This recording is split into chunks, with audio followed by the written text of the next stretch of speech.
পাঁচু কাকার জীবন পার হয়ে গেল অন্যকে শীতল করতে করতে। দীর্ঘ 40 বছর ধরে ঘেমে যাওয়া মানুষকে শীতল করতেই পাখা তৈরি করেন পাঁচু কাকা। আর 40 বছর এই মানুষটি পাখা তৈরি করেন, তাল পাখা তৈরি করেন, এখানেই রান্নাবাড়া করেন, এখানেই খাওয়া দাওয়া করেন। কি অদ্ভুত জীবন দেখুন। এই প্রবীণ মানুষের এই পাখার উপরেই তার দিনপাত নির্ভর করে, অন্য কোনো উপার্জন নেই। সংসার বিভাগী মানুষ। কাকা সংসারে কখনো যান? সংসারে কখনো যায় না। এই পাখা তৈরি করেন, 15 টাকা, 20 টাকা, 30 টাকা মূল্যে বিক্রি করেন। অনেকগুলো পাখা প্রক্রিয়াধীন রয়েছে। আমার কাছে খুব অবাক লেগেছে যে এরকম মানুষও পৃথিবীতে আছে, যে নিজে স্বাবলম্বী হতে চায়।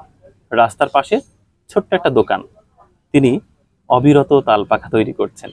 বিভিন্ন জায়গা থেকে এই তালের পাতা সংগ্রহ করেন আর সারা দিন কাপা কাপা হাতে তাল পাখা তৈরি করেন।